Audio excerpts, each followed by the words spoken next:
काजवे चमकले तरी प्रकाश सूर्याचा देत नाही, नदी नाले तुडबड भरले तरी सर सामूहिक समुद्र येत नाही, लाखो ज्ञानवान झाले तरी सर बाबासाहेबाची येत नाही. टायगर भीम टायगर सेना संजय भाऊ आसुटकर यांच्याकडून शेर आलेला खूप खूप धन्यवाद.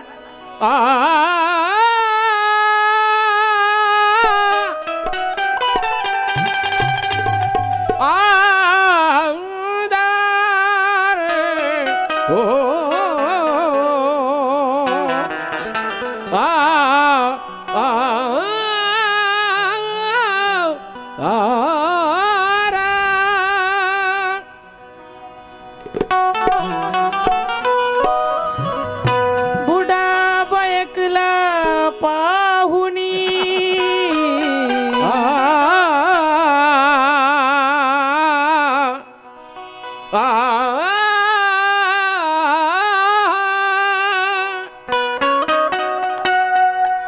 माहेचा झरा. वा वा वा वा दादा सदा हाव येस हृदयी वाहत होता, गोडीला तोड नव्हती. कॅमेऱ्यात पण येतं माझ्या म्हणून म्हटलं वरून ये. तू आशिष खोब्रागडे 200 होता, बुके जल्या वासराला पाहुनी दीदी अंजेली, हमरून रमा गेली पाना दुधाचा होता. मराठी साप्ताहिक बिरसा संदेश वनी संतोष भाऊ पेंदोर, भारतीताई पेंदोर यांनी हा कार्यक्रम रमाई जयंती निमित्त आणि मराठी साप्ताहिक बिरसा संदेश या निमित्त आयोजित करून खरंच संतोष भाऊजी मी मनापासून आभार मानते. कारण भीम जयंतीच्या कार्यक्रमापेक्षाही कारण आम्ही दूध पितो आणि साईला विसरतो. वा बाईना, दूध पितो पण साईला विसरतो, आम खातो पण अमराईला विसरतो. वा क्या बात आहे. बापाचं नाव घेतो मात्र आपल्या आईला विसरतो. म्हणून सुंदरसा विषय तुमच्या समोर सादर करत आहे. मी तुमच्या समोर काही तारखा सांगत आहे.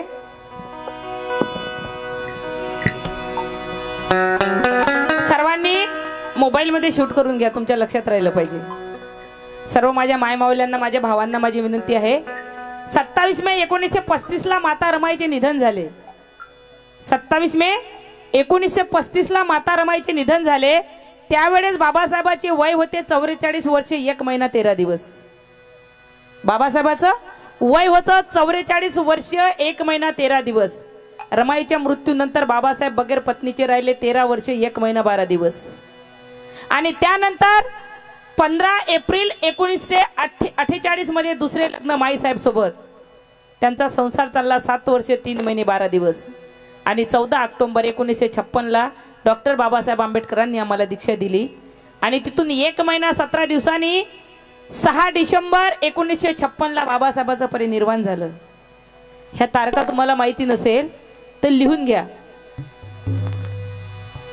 बाबासाहेब स्टडी रूम मध्ये बसले राजगृहामध्ये. आणि बाबासाहेबाला असं वाटलं की रामू येईल आणि मला विचारेल की साहेब तुम्हाला काही आणून देऊ का. बाबासाहेब विचार करत होते. बाबासाहेब विसरले की रामू तर आपल्याला सोडून गेली. बाबासाहेबाचं लक्ष नाही. बाबासाहेबाला असं वाटलं रामू आहे. बाबासाहेब विचार करताय रामू अजून मला का विचारलं नाही की साहेब तुम्हाला चाय आणून देऊ का, साहेब तुम्हाला पाणी आणून देऊ का. बाबासाहेब थोड्या वेळ पुरते ते भान विसरून गेले. आणि नंतर बाबासाहेबाला आठवण आली की माझी रामू तर मला सोडून गेली, आज मला कोण विचारेल. तेव्हा बाबासाहेबाचं मन भरून येते. तेव्हा बाबासाहेब काय म्हणतात लक्ष असू द्या.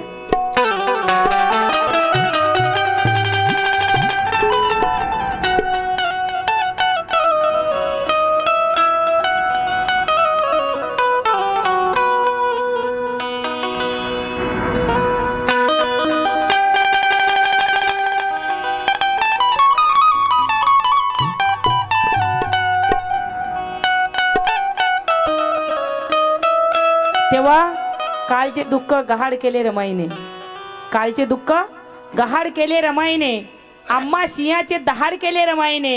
काल मनोज राजा राई समान होती, पण आज पर्वतांचा कर्तव्यांचा पहाड केला रमाईने, कर्तव्याचा पहाड केला रमाईने. कर्तव्याचा पहाड केला रमाईने. बाबासाहेब एकट्यात रमाईला आठवण करून तेव्हा बाबासाहेबाला असं वाटतं की रामू नाही, तेव्हा बाबासाहेब काय म्हणतात, रामू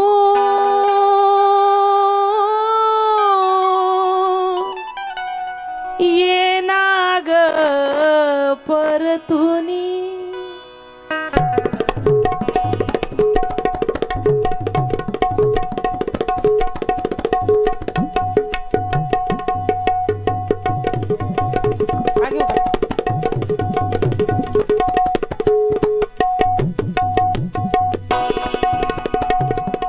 हॅलो हॅलो, बहुत बढ़िया भाई. नाही साऊंड चांगलाच आहे त्यांचा, थोडं सेटिंग मध्ये प्रॉब्लेम होत आहे. धीरे धीरे हो गया है कि नहीं.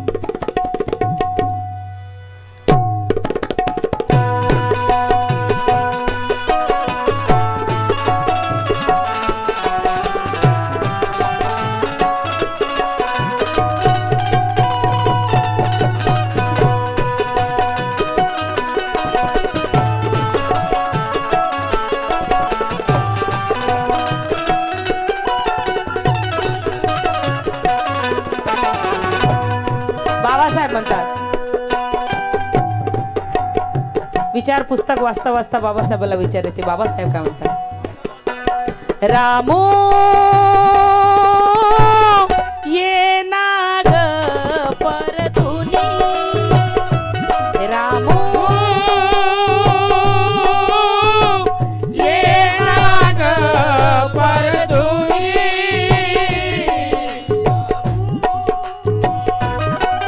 बाबासाहेब म्हणतात, दाटला कंठ तुझ्या साहेबाचा, दाटला कंठ तुझ्या साहेबाचा, रामू रामू म्हणून,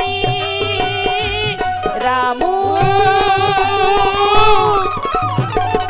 ये नाग योगेश भाऊ, परतुनी. योगेश भाऊ रायपुरे यांचे वडील आमचे बाबा यांनी मला रमाई सुरू झाल्याबरोबर 200 रुपयाची भेट दिली. खरंच खूप खूप धन्यवाद.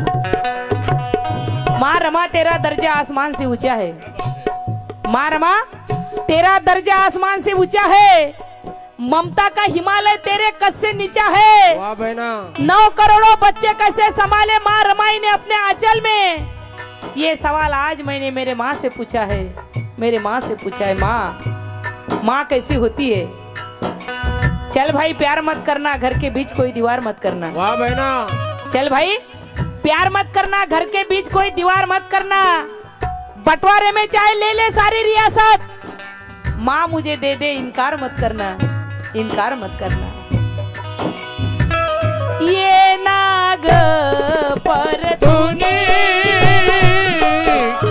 रामू ये नाग परतुनी, दाटला कंठ तुझ्या साहेबांचा, दाटला कंठ तुझ्या साहेबाचा, रामू रामू म्हणून, रामू ये नाग परतुनी, रामू ये नाग परतुनी. रामू बाबासाहेब म्हणतात, रामू पूर्ण घराचा भार तू सायला होता ग, आज मला अशी अर्ध्यावर सोडून गेली. तू हा सुद्धा विचार केला नाही की ह्या भिवा कोणाच्या भरोश्यावर राहील. रामजी बाबा गेले, एवढा मोठा दुःखाचा पहाड कोसळला, पण तू सर्व सांभाळलं रामू. आज मी खरंच एकटा पडलो ग. तू थोडाही विचार नाही केला रामू की माझे साहेब कसे राहते. रामजी बाबा गेले सोडून तेव्हा तू साथ माझा दिला हो. तेव्हा तू साथ माझा दिला तेव्हा तू साथ माझा दिला. कारण आई कशी असते विचार करा. बाबासाहेब विदेशात असताना गंगाधर मेला तरी रमाई पत्र लिहिते की साहेब आम्ही फार आनंदात आहोत, तुम्ही तुझाची काळजी घ्या, तब्येतीवर लक्ष द्या. विचार करा तुम्ही ती माऊली कशी असेल. सर्वात आवडता मुलगा गंगाधर, सर्वात आवडता मुलगा राजरत्न, प्रियाताई खाडे, RPI आठवले गट, काही ओळखू आलं नाही मला, सॉरी काही गडबड झाली असेल तर. महिला विदर्भ अध्यक्ष चंद्रपूर जिल्हा अध्यक्ष यांच्याकडून मला 500 रुपयाची भेट आलेली आहे. खूप खूप धन्यवाद रमाईच्या गाण्यावर. कारण बाबासाहेबांच्या गाण्यावर, महापुरुषांच्या गाण्यावर मला खूप पैसे देतात, पण जेव्हा रमाईच्या गाण्यावर मला उठून 10 रुपये देतात तेव्हा खरंच वाटते की रमाईच्या लेखीने मला खूप मोलाचं असं सप्रेम भेट दिलं. सूरज वाघमारे बेसाकडून 100 रुपयाचं धम्मदान, पुन्हा 200 रुपये 300 रुपयाचं धम्मदान आलेलं, खूप खूप धन्यवाद. मागून आहे का? अच्छा. बेबी कांबळे यांच्याकडून सुद्धा 200 रुपयाचं सप्रेम भेट आलेलं आहे रमाईच्या गीतावर. त्या ताईचे सुद्धा मनापासून आभार मानते मी. आई कशी असते. आताच एक भाऊ आले आणि बोलले की दीदी आपल्या समाजामध्ये ना आपल्या आई वडील वृद्धाश्रम मध्ये खूप जातात. एक मुलगा आई वडील असते, आई वडिलाला मुलगा म्हणते आई तुझ्यामुळे ना आमच्या घरात खूप भांडणं होतात, तुला ना मी वृद्धाश्रम मध्ये ठेवते. आई वडील म्हणतात जर बाबा माझ्यामुळे तुझ्या घरात भांडणं होत असेल तर काही हरकत नाही, मला वृद्धाश्रम मध्ये ठेव. आई वडिलाला घेऊन जाते वृद्धाश्रम मध्ये. आई तुम्ही इथं बसा बाबा, मी तुम्हाला काही सामान आणून देते. आई चालती फिरती असते, आई अशी फिरायला निघते, मुलगा जाते सामान आणायला, तर तिथं त्या अनाथ आश्रमचा आणि वृद्धाश्रमचा मालक झाडाला पाणी देत असते. तो त्या आईला दिसते, आई त्याच्या जवळ जाते आणि बोलत 5 मिनिटं उभी राहते. तेवढ्यात तिकडून मुलगा येते. मुलगा विचार करते का मी तर इथं आताच आलो, माझी आई या मालकाला कशी काय ओळखते, हा तर वृद्धाश्रमचा अनाथ आश्रमचा मालक आहे, माझी आई कशी काय ओळखते. आई तिथून बोलून निघून जाते. नंतर हा मुलगा त्या मालकाजवळ जाते, बोलते सर आप मेरे माँ को कैसा जानते. तर तो म्हणते जाय रे बाळा, मी तुझ्यासारख्या पोरासंग बोलत नाही, मला तुझ्यासारख्या पोरासंग बोलावं असं वाटत नाही. नहीं नहीं सर आप बताइए आप मेरे माँ को कैसा जानते, आप मेरे माँ के साथ हंस हंस के बात कर रहे थे, आप मेरे माँ के साथ 10 मिनिट यहाँ बात कर रहे थे, कैसा जानते आप मेरे माँ को बताइए. तेव्हा तो वृद्धाश्रमचा आणि अनाथ आश्रमचा मालक म्हणते अरे नालायका, ज्या माय बापाला तू आज इथं वृद्धाश्रम मध्ये आणून टाकलं, अरे 30 वर्षापूर्वी या अनाथ आश्रम मधून या माय बापानं तुला उचलून नेलं रे नालायका, या माय बापानं उचलून नेलं. आई कशी असते. जेव्हा घराच्या बाहेर निघतो तर कोणी ना कोणी मला फरमाईश करते, कोणी म्हणते हे आणा, कोणी म्हणते ते आणा. म्हणून म्हणायचं आहे की चाची बोले चूड़ी लाना, सैली बोले कंगन लाना. चाची बोले चूड़ी लाना, सैली बोले कंगन लाना, बहन बोले चप्पल लाना, कोई बोले झुमके लाना, पर एक मेरी माँ ऐसी है यारो जो मेरे गाड़ी के पास आके मुझे कहती है कि बेटी घर लौट कर जल्दी आना. क्या बात है, वाह भाई. ये नाग परतुनी रामो, ये नाग परतुनी रामो, ये नाग परतुनी.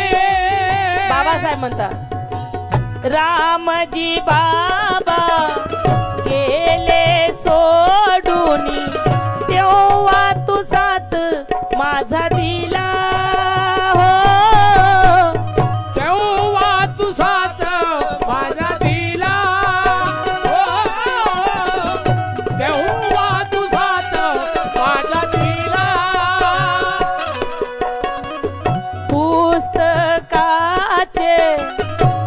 पुस्तकाचं जहाज जेव्हा बाबासाहेबांच्या समुद्रात बुडलं तेव्हा बाबासाहेब अक्षरशः रडले. पुस्तकाचे जहाज समुद्रात बुडाले, तोही घात सह नमी के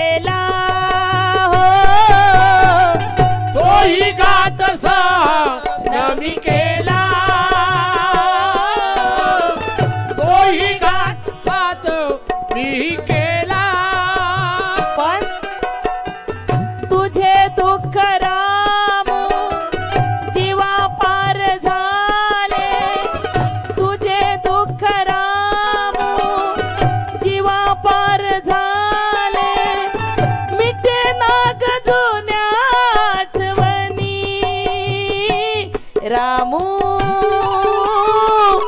ये नाग परतुनी रामू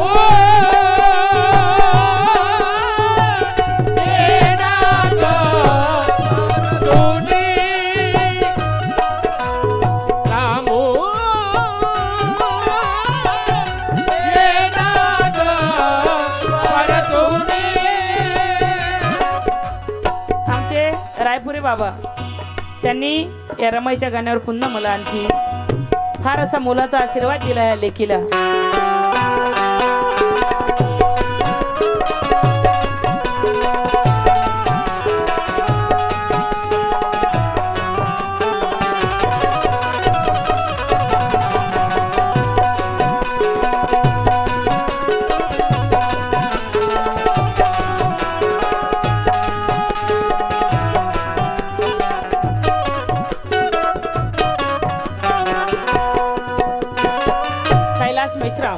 कवी यांच्याकडून 100 रुपयाची भेट आली मला.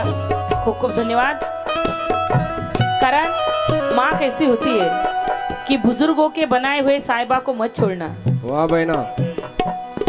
जो ही अपने माँ से प्यार करते हैं वो ध्यान दे कि बुजुर्गों के बनाए हुए साहिबा को मत छोड़ना. कभी खुशबू के पीछे गुलिस्ता को मत छोड़ना. कभी खुशबू के पीछे गुलिस्ता को मत छोड़ना. कहीं ऐसा ना हो जाए कि हाथों से जन्नत निकल जाए. सास बहू के झगड़े में कभी माँ बाप को नहीं छोड़ना, कभी माँ बाप को नहीं छोड़ना. बड़े कहीं से में वाह. बड़े कहीं से में मका आया. वाह भैया. मजले के हिस्से में, मजले के हिस्से में दुका आई. ये दीदी घर में सबसे छोटी है. इनके हिस्से में इनकी माई. सही में मैं घर में सबसे छोटी हूँ. मुझे भाई भी है बाकायदा, वो भी कामयाब है. लेकिन 20 साल से अभी तक मैं ये कहती थी कि मेरी माँ मेरे पास रहती है. सच ये है कि मेरी माँ मेरे पास नहीं रहती, मैं ही मेरे माँ के पास रहती हूँ. क्या बात है बहना. मेरी कहाँ औकात है जो मैं मेरे माँ को रख सकूं. क्या बात है. इसलिए कहना है कि दूध खरीदते हैं तो मलाई नहीं आती. वाह. दूध खरीदते हैं तो मलाई नहीं आती. मजदूर को ऊपर की कमाई नहीं आती. वाह बहना. क्या बात है. मजदूर को ऊपर की कमाई नहीं आती. सीती है कपड़े मुझको सिखाने के वास्ते. हालांकि मेरे माँ को सिलाई नहीं आती. हालांकि मेरे माँ को सिलाई नहीं. माँ कैसी होती है विचार करा तुम्ही. सर्वात आवडता मुलगा राजरत्न मरून पडला बाबासाहेबापाशी. कपनाला पैसा नाही. रमाई आणि बाबासाहेब बसलेले घरात. राजरत्न मरून पडला. बाबासाहेबांनी बॅग उचलली आणि निघाले. बाबासाहेबाचे मोठे भाऊ बडीराम बोलले, अरे भिवा, तुझा मुलगा मरून पडला, तू कुठे निघाला. बाबासाहेब बोलले, दादा, माझ्या एका मुलासाठी मी माझी 9 कोटी लेकर मारू शकत नाही. आज माझी सभा आहे, मला जावं लागेल दादा. बाबासाहेब निघून गेले. माता रमाईनं शेवाचा पदर फाडला. पोराला त्या पदरामध्ये गुंडलं. घराच्या मागे नेलं आणि माती दिली. विचार करा तुम्ही, किती मोठा त्याग, किती मोठा त्याग. जर तिने स्वतःचे 4 लेकर मातीत गाळले, राजरत्न, इंदू, रमेश आणि गंगाधर, 4 लेकर मातीत गाळले. कशासाठी? एका सुईसाठी आणि एका गोडीसाठी. चिमणीसारखे तोंड फाडू फाडू रमाईचे 4 लेकर गेले. तरी सुद्धा रमाई पत्र लिहिते की साहेब आम्ही फार आनंदात आहोत, तुम्ही तुमची काळजी घ्या आणि अभ्यासाकडे लक्ष द्या. विचार करा तुम्ही, एक मुलगा आणि आई असते, त्या आईचा डोळा पूर्ण घोषसर, त्या आईचा